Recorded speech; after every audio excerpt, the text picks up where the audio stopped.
दोस्तों IBPS RRB के exam में बहुत कम टाइम बचा हुआ है। अगर मैं आरआरबी पीओ की बात करूं तो लगभग 1 महीने से भी कम का समय है और क्लैरिकल में भी लगभग आप देखिए 1.25 महीने का टाइम है। हमारे पास प्री के एग्जाम 2-3 खत्म हो गए हैं।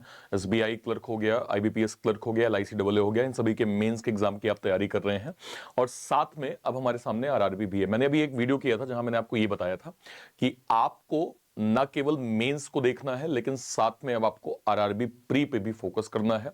क्या ऐसी स्ट्रेटेजी लास्ट के 3 दिनों में होनी चाहिए जो आपकी ओवरऑल आरआरबी की प्रिपरेशन चाहे पीओ हो या क्लर्क हो इसमें आपकी हेल्प हो जाए, और क्या एक सही डायरेक्शन है जो आपको थोड़ा सा मदद करेगा। नमस्कार दोस्तों, स्वागत है आप सभी का एक बार फिर से। सबसे पहले सारे बच्चे जो इस चैनल पे पहली बार आए हैं, इस वीडियो को पहली बार देख रहे हैं, मेक श्योर करें आप सभी लोग चैनल को सब्सक्राइब जरूर कर लीजिए, क्योंकि यहां पे ना केवल आपको इंपॉर्टेंट इंफॉर्मेशन दी जाती है, आपको कंप्लीटली रीजनिंग प्री से लेके मेंस तक की कंप्लीट स्ट्रेटेजी आपको बताई जाती है जो आपकी प्रिपरेशन में काफी ज्यादा हेल्पफुल होता है। ठीक है, सबसे पहले बात कर लेते हैं। टोटल 13,000 वैकेंसीज आई थी, जिसमें जो है वो क्लर्क और पीओ में दोनों को ऐड करके बता रहा हूं। इसके अलावा जो बाकी स्केल की भी वैकेंसीज हैं, स्केल 1 स्केल 2, वो सब वैकेंसीज भी यहां पे ऐड हैं। आपके जो एग्जाम्स हैं, जो प्री का एग्जाम होगा ऑफिसर स्केल का, वो नवंबर में होगा, आपको सभी को पता है 20 के बाद होगा, और दिसंबर के सेकंड वीक में आपको लगभग आरआरबी क्लर्क के एग्जाम जो है वो देखने को मिल जाएंगे। ठीक है, ओके। हमें पता है पैटर्न 40 क्वेश्चन 40 मार्क्स आपको मैथ और रीजनिंग प्री में मिलता है, जिसमें रीजनिंग के अंदर 25 मिनट होते हैं, 40 क्वेश्चन आपको करने हैं। देन क्वांट के अंदर 20 मिनट होते हैं, आपको 40 जो है वो यहां पे करने होते हैं। मेंस की हम बात करें, मेंस का पैटर्न दोनों में ही सेम होता है। Reasoning 40 question 50 marks, computer 40 question 20 marks, GA 40 question 40 marks, English Hindi यहां पे ऑप्शनल होता है, आप दो में से कोई एक जो है वो लैंग्वेज चूज कर सकते हैं, और लास्ट में आपको क्वांट मिलता है 40 क्वेश्चन 50 मार्क्स। सबसे पहले बात करते हैं प्री के एग्जाम के लिए कि आपकी स्ट्रेटेजी जो है वो क्या होनी चाहिए। देखिए, कभी भी हम कोई चीज कहते हैं ना कि जंगल में भी अगर आपको जो है वो सही रास्ता देखना हो तो एक तो ये देख लीजिए कि नदी कहां कहां से जा रही है, क्योंकि नदी का रास्ता आपको लगभग लगभग जंगल से बाहर भी निकाल सकता है और सही रास्ते में पहुंचाएगा। और फिर हम ये भी देखते हैं कि हाथी के पांव कहां कहां से कैसे जा रहे हैं। ऐसे ही अगर हम प्रिपरेशन की बात करें तो अर्लियर ट्रेंड हमें देखना बहुत जरूरी होता है, वो हमें एक सही दिशा दे देता है कि इस बार की स्ट्रेटेजी हमारी क्या होनी चाहिए। देखिए, अगर मैं ओवरऑल पैटर्न की बात करूं, जैसे अगर मैं लास्ट ईयर की बात करूं, 4 अगस्त के फर्स्ट शिफ्ट का पेपर, दोनों यहां पे मॉडरेट पैटर्न मैथ और रीजनिंग, जो कि पीओ का पेपर है। अब जरा देख लेते हैं कि हमें क्या क्या जो है वो बेसिकली एग्जाम में पूछा गया। देखिए, ध्यान से गौर करिएगा।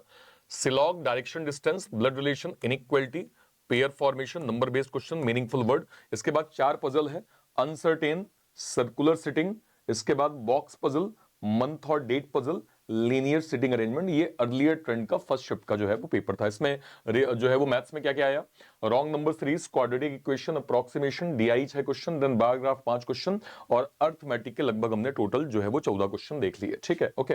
अब बात करते हैं आरआरबी पीओ की सेकंड शिफ्ट का। ठीक है, इसमें जरा एक बार पेपर का पैटर्न देखिए। तो ये आपका आ गया order ranking, syllog, direction distance, blood, pair formation, meaningful word. ठीक है, circular seating arrangement, uncertain, once again ये दोनों पैटर्न एक बार फिर रिपीट हुए।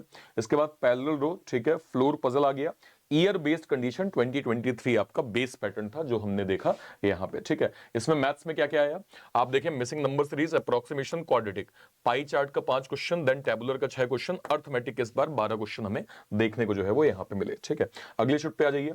अब ये है जो है वो 4 तारीख की थर्ड शिफ्ट। इस बार जरा पैटर्न देखते हैं। लीनियर का सवाल देखने को मिला, सर्कुलर देखने को मिला, फ्लोर अगेन रिपीट हुआ, ये दोनों अभी रिपीट ही हो रहे हैं, बॉक्स पजल आ गया, सिलेक्शन बेस मतलब टेबुलर पजल की मैं बात कर रहा हूं, टेबुलर पजल का पैटर्न हमें देखने को मिला। ठीक है, इसके बाद आप कोडिंग डिकोडिंग देखिए, ब्लड, डायरेक्शन, सिलॉग, पेयर फॉर्मेशन और वर्ड बेस्ड एक क्वेश्चन। ठीक है, अब जरा इस पे बात करते हैं। Missing number series 5, approximation 5, arithmetic के 15, कैसलेट डीआई, पाई चार्ट और बार ग्राफ जो है वो हमें टोटल ये पैटर्न देखने को मिला। ठीक है, अब बात करते हैं थोड़ा आरआरबी क्लर्क की। आरआरबी क्लर्क का भी यहां पे है, तो आरआरबी क्लर्क का ये हो गया कौन सा, ये 18 तारीख की शिफ्ट 1 का क्वांट का पेपर है, जिसमें simplification 15 number, missing number series जो है वो 5 question, arithmetic 10 question, line graph आपके 5 क्वेश्चन, टेबुलर डीआई आपके 5 क्वेश्चन। इसमें रीजनिंग का पेपर अगर मैं देखूं, floor plus flat, uncertain, box, linear, comparison, इसके अलावा inequality, syllog, alphanumeric 5 question, number series के भी 5 क्वेश्चन, देन यहां पे जो है वो नंबर बेस्ड एक question, pair formation, odd one out. ठीक है, ओके। अगली शिफ्ट पे बात करते हैं। सेकंड शिफ्ट में क्या क्या पूछा गया हमसे। अगली शिफ्ट में अगर मैं आऊं तो इस बार हमें दिख रहा है floor based puzzle, parallel row, sequence puzzle, word series, Chinese coding, inequality, syllog, blood relation, pair formation, ठीक है। और अगर मैं मैथ्स की बात करूं, simplification, wrong number series, arithmetic, caselet, DI, bar graph, tabular, ये सारे पैटर्न हमें देखने को मिले। इससे मैं क्या कंक्लूजन निकाल पा रहा हूं उस पे आ जाते हैं। सबसे पहले अगर मैं रीजनिंग की बात करूं, देखिए रीजनिंग आपको ये समझना पड़ेगा कि मिनिमम मिनिमम जो 20 क्वेश्चन है वो पहले भी पजल के आते थे। मतलब 20 क्वेश्चन का एक एवरेज मैं ले लेता हूं तो ये पजल के आते थे, जिसमें बेसिकली 4 पजल आपकी पूछ ली जाती थी, जिसमें एक टाइप का पजल जो है वो है क्या, अनसर्टेन। अनसर्टेन आपको कॉमनली मिल जाएगा, जो कि हर एक सेक्शन में, मतलब अगर 4 सेक्शन है तो 4 मतलब शिफ्ट में से 2 शिफ्ट में आपको अनसर्टेन पजल जरूर मिलेगी। आपको सबसे पहली चीज क्या करना है, सेक्शनल मॉक आप उठाइए। आपके पास जो भी आपका मॉक है उसमें सेक्शनल मॉक का ऑप्शन होगा। जितने भी सेक्शनल मॉक है ना, सभी का एक डेडलाइन डिसाइड करिए। देखिए हर एक मॉक सेक्शनल के 10 मिनट के होते हैं, 15 मिनट के होते हैं। अगर आप डेली, वैसे तो मैं कहूंगा 2 आपको मिनिमम टारगेट लेके चलना चाहिए, लेकिन अगर आप अपने टाइम को बैलेंस कर लेते हैं तो पर सब्जेक्ट का अगर आप 2 सेक्शनल मॉक भी डेली डेली देंगे, जैसे मान लीजिए आज मैंने कहा कि आज आपने सिलॉग का सेक्शनल ले लिया, फिर आपने पजल में जो है वो सर्कुलर का सेक्शनल जो है वो सेक्शनल ले लिया, तो इससे होता क्या है ना कि अगर मान लीजिए सेक्शनल आपने सर्कुलर का दिया, मान लीजिए 15 क्वेश्चन है, या फिर मैं कहूं 10 मिनट है, 15 क्वेश्चन है, या फिर 15 मिनट है, 20 क्वेश्चन है, तो 20 क्वेश्चन मतलब 4 पजल। आपको 4 पजल केवल सर्कल सर्कल की मिलेगी, 15 मिनट का आपको टाइम मिलेगा। तो जब आप इसको देंगे ना तो आप पर्टिकुलर टॉपिक में कॉन्फिडेंट होते जाएंगे। आपको ये पता चलेगा कि 4 में से कितने आपसे बन गए, कहां आपसे गलती हुई। तो सेक्शनल मॉक का एक थोड़ा सा रेगुलर हैबिट आप बनाइए, पहली चीज, ठीक है। दूसरा, पजल, चूंकि इस बार एसबीआई पीओ का पैटर्न चेंज हुआ है, आप सभी को मालूम ही है। एसबीआई पीओ के पैटर्न में 35 क्वेश्चन में से 30 क्वेश्चन हो गए, और उससे बड़ी बात 30 क्वेश्चन में से 25-26 क्वेश्चन जो है वो पजल के पूछे गए, और वो भी पीओ लेवल एग्जाम था। ये भी आरआरबी पीओ की हम बात करें, क्लैरिकल में भी बदलाव हो सकता है लेवल कम करके।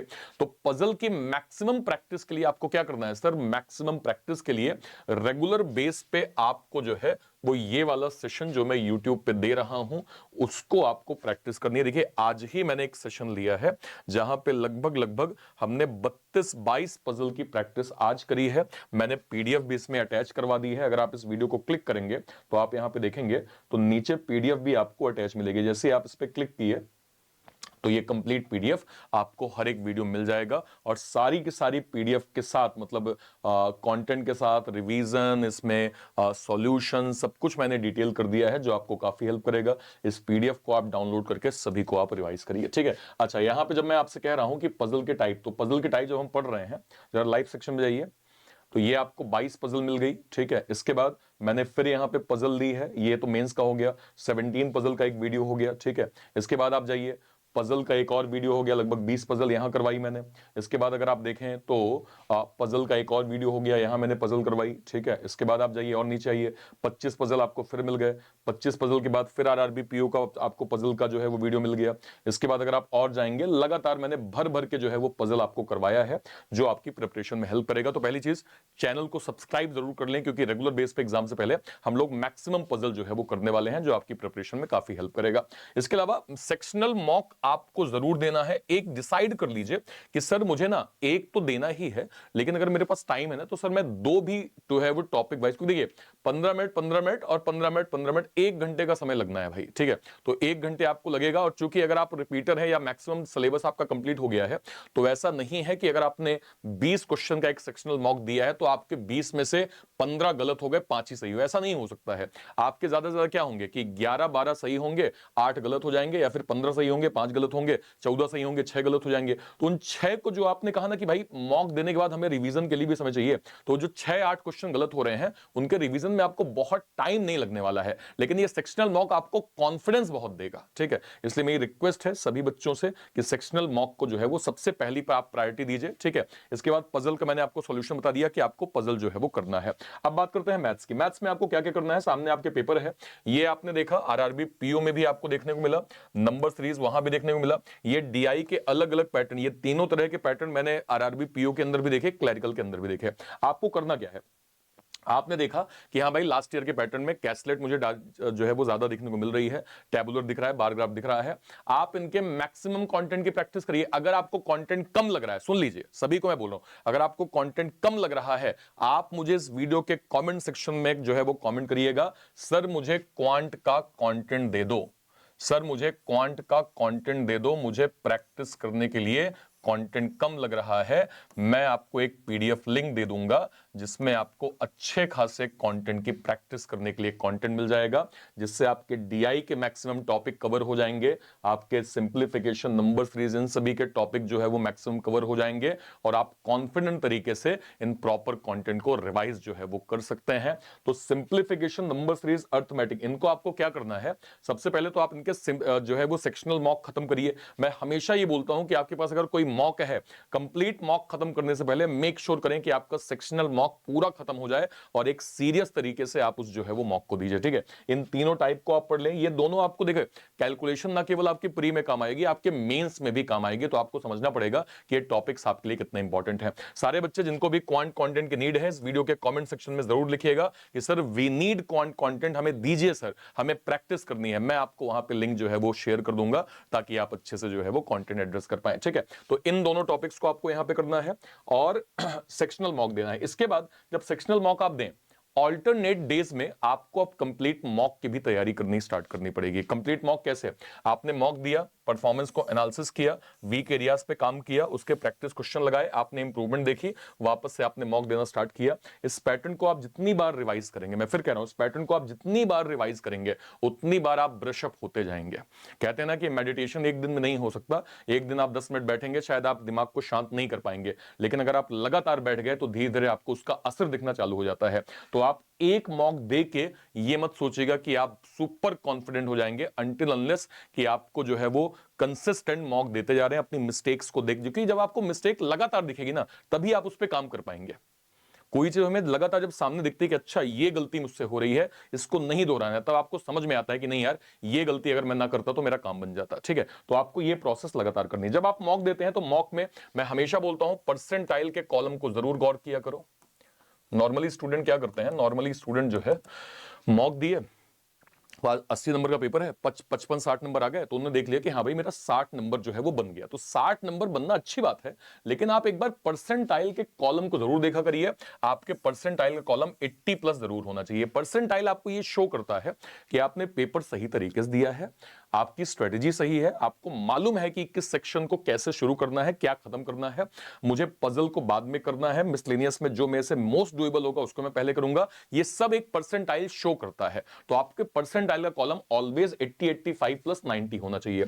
80 से कम है भाई, अलार्मिंग है, इसको मेंटेन करो। 80 से कम अगर है, अलार्मिंग है, इसको मेंटेन करके 80, 85 करो। लेकिन अगर 70 से भी कम है तो ये बहुत चैलेंजिंग होगा भाई, फिर इससे नीचे जो है वो गड़बड़ कर देगा। कारण ये है, आप समझिए इस चीज को, समझिए आपके पास जो है वो 80 क्वेश्चंस हैं, 45 मिनट है, ठीक है, अभी आपका 20-25 मिनट बाइफरकेट हुआ है, बट इन जनरल में कहूं तो 80 क्वेश्चन में 2700 सेकंड है, यानी एक क्वेश्चन में 33 सेकंड है। चलो उसको अगर मैं बाइफरकेट कर कहूं तब भी आपको 35-36 सेकंड मिल रहा है। तो 35 सेकंड में केवल कॉन्सेप्ट काम नहीं आएगा, आपकी स्पीड भी काम आएगी। इस चीज को आपको समझना पड़ेगा। आप ये सोचें कि नहीं यार मुझे तो मैथ पूरी आती है, काहे की मैथ, जब आप 20 मिनट में उसको सॉल्व भी नहीं कर पा रहे हैं। आपको रीजनिंग पूरी आती है लेकिन आप 25 मिनट में सॉल्व भी नहीं कर, काहे काहे का टैलेंट है भाई, नहीं काम आएगा, क्योंकि ये बैंक की रिक्वायरमेंट है, ये इस एग्जाम की रिक्वायरमेंट है। इसको फुलफिल आप कैसे करेंगे, आप स्पीड को मेंटेन करके ही कर सकते हैं। आप रामानुजन बन सकते हैं लेकिन बिना स्पीड के यहां काम नहीं आएगा। तो आपको क्या करना है, आपको सबसे पहले कैलकुलेशन, ये सबका सेक्शनल मॉक देना है, कैलकुलेशन स्पीड, जो भी सिंप्लीफिकेशन, अप्रोक्सीमेशन, सभी को। इसके बाद पजल के टाइप मैंने आपको बता दिया, यूट्यूब पे आपको रेगुलर मेरी क्लास करनी है, मेक श्योर करें सारे लोग चैनल को सब्सक्राइब जरूर कर लीजिए। सेक्शनल मॉक देने के बाद आपको क्वांट के कंटेंट की एक्स्ट्रा नीड लगती है, आप मुझे कमेंट सेक्शन में जरूर बताइएगा, मैं आपको एक्स्ट्रा कंटेंट प्रोवाइड कर दूंगा। इसके बाद अनलिमिटेड, जब आपने सेक्शनल कंप्लीट कर लिए तो आपको अल्टरनेट मॉक देना है, मॉक को एनालिसिस करना है, अपने परसेंटाइल के कॉलम को देखना है, ताकि आप रेगुलर बेस पे अपनी इंप्रूवमेंट जो है वो करते जाएं, ठीक है। मुझे सारे बच्चे एक बार वीडियो के कमेंट सेक्शन में जरूर बताइएगा कि आपने जो हालिया मॉक दिया है, जो भी आरआरबी, पीओ या क्लर्क का, उसके टोटल मार्क्स कितने हैं, मैथ रीजनिंग में आपने स्कोर कितना किया है, और उस पर्टिकुलर मॉक में आपका परसेंटाइल जो है वो कितना बना है। ये आप सभी लोग मुझे वीडियो के कमेंट सेक्शन में जरूर से जरूर एक बार बताइएगा, ठीक है। ओके, चलिए, ये तो बात हो गई प्रिपरेशन की कि आपको ये स्ट्रेटेजी अगले 30 जो है वो 30 दिन 35 दिनों में फॉलो करनी है। अब जो लोग अभी नींद से जगे हैं या उनके कुछ टॉपिक कंप्लीट नहीं है, वो क्या करें। देखिए, जिनका टॉपिक में थोड़ा प्रॉब्लम हो रहा है, टॉपिक में थोड़े चैलेंजेस आ रहे हैं, उनके लिए हमने डेडिकेटेड एक आरआरबी पीओ क्लर्क का डेडिकेटेड जो है वो सरकारी सरकारी बाबू 2.0 का बैच लॉन्च किया है, जो आपके आरआरबी पीओ क्लर्क की प्रिपरेशन का वन स्टॉप सॉल्यूशन है। यहां से आप अपने आरआरबी पीओ, आरआरबी क्लर्क को बिल्कुल डेडिकेट कर सकते हैं प्री मेंस और इंटरव्यू के लिए। सारे के सारे बैचेस और क्लासेस सब कुछ यहां पे आपको मिल रहा है। तो इस बैच के माध्यम से आपकी आरआरबी पीओ क्लर्क की तैयारी हो गई। जो हमारे डिफेंस के सर लोग हैं, जो आरआरबी क्लर्क को टारगेट कर रहे हैं, उनके लिए हमने आरआरबी क्लर्क का special ex serviceman 2.0 batch launch किया है, जो आपके आरआरबी क्लर्क की प्रिपरेशन में काफी हेल्प करेगा। ठीक है, यहां से आप आरआरबी क्लर्क को अवेल कर सकते हैं। इसके अलावा हमने लेटेस्ट में एक पजल विजार्ड का बैच लॉन्च किया है। जिन बच्चों को पजल में प्रॉब्लम होती है, पजल के टॉपिक में प्रॉब्लम होती है, उनके लिए डेडिकेटेड हमने पजल विजार्ड का बैच लॉन्च किया है। इसमें सारे के सारे पजल के टॉपिक्स को कवर अप किया है, बिल्कुल लेवल 1 से लेवल 5 तक, है ना। अनलिमिटेड कंटेंट प्रैक्टिस हम आपको दे रहे हैं। ये इंडिविजुअल भी आपको मिल जाएगा और ये मेरे रीजनिंग सब्सक्रिप्शन के अंदर भी आपको मिल जाएगा। अगर आप चेक करेंगे तो यहाँ पे puzzle wizard, NEET foundation, SBI clerk mains, LICWO mains, then जो है वो आईबीपीएस क्लर्क का मेंस, ग्रामीण बैंकर्स बाबू का आरआरबी आरआरबी क्लर्क का मेंस, ये सारे के सारे बैचेस आपको बहुत डिसेंट प्राइसिंग में यहां पे मिल जाएंगे। इसको आप अवेल कर सकते हैं। और इसके अलावा फाइनली हमारा जो है वो दिवाली ऑफर था, इसकी आज एक लास्ट डेट है। लास्ट डेट यहां पे क्या है कि जो इसकी प्राइसिंग हमने रखी थी, ये बैंक महानायक क्या होता है, जितने भी बैचेस हम लॉन्च करेंगे, जो भी बैचेस लॉन्च करेंगे, वो सब आपको इसके अंदर ही मिलेगा। ये 2499 में आपको लाइफ टाइम यानी 5 साल के लिए मिल रहा है। और लाइफ टाइम मतलब यही कि आपका भी सिलेक्शन हो जाए तो आपके बाद नेक्स्ट कोई है वो भी इस क्या कहते हैं बैच से प्रॉपर अपनी स्टडी कर सकते हैं। ये सारे बैचेस आपको कहां मिलेंगे? या तो इसी क्लास में जो आप ये क्लास देख रहे हैं, इसी के आप डिस्क्रिप्शन बॉक्स में चले जाइए, या फिर आप लाइव, जैसे अगर मैं लाइव सेक्शन में जाऊं, मैंने आज ही जो क्लास ली है ये 22 पजल वाली, इस पे मैंने क्लिक किया। क्लिक करते ही आप जैसे ही इसके डिस्क्रिप्शन बॉक्स में जाएंगे, आपको सारे के सारे बैचेस की लिंक यहां पे प्रॉपर्ली आपको जो है वो प्रॉपर क्या कहते हैं मिल जाएगी। ये यहां पे आप जाइए, एक्स सर्विसमैन फाउंडेशन बैच आपको मिल जाएगा, आप यहां से क्लिक कर सकते हैं। या फिर मैं कहूं सरकारी बाबू 2.0 का बैच आपको मिल जाएगा, आप यहां से इसको अवेल कर सकते हैं। इसके अलावा अगर मैं जाऊं तो जो है वो एक्स सर्विसमैन का बैच आपको मिल गया। ठीक है, एक्स सर्विसमैन आरआरबी क्लर्क का। पजल विजार्ड का बैच आपको मिल रहा है, पजल विजार्ड का बैच आप अवेल कर सकते हैं। देन यहाँ पे रीजनिंग नायक सब्सक्रिप्शन का बैच आपको मिल जाएगा, इसको आप अवेल कर सकते हैं। सारे के सारे बैचेस की आपको लिंक दी हुई है, आप प्रॉपर अवेल कर सकते हैं। ठीक है, और कोई भी डाउट होता है वीडियो के कॉमेंट सेक्शन में अपनी बात आप जरूर बताइएगा। टिल देन, तब तक के लिए bye bye, thank you so much, जय हिंद, थैंक यू।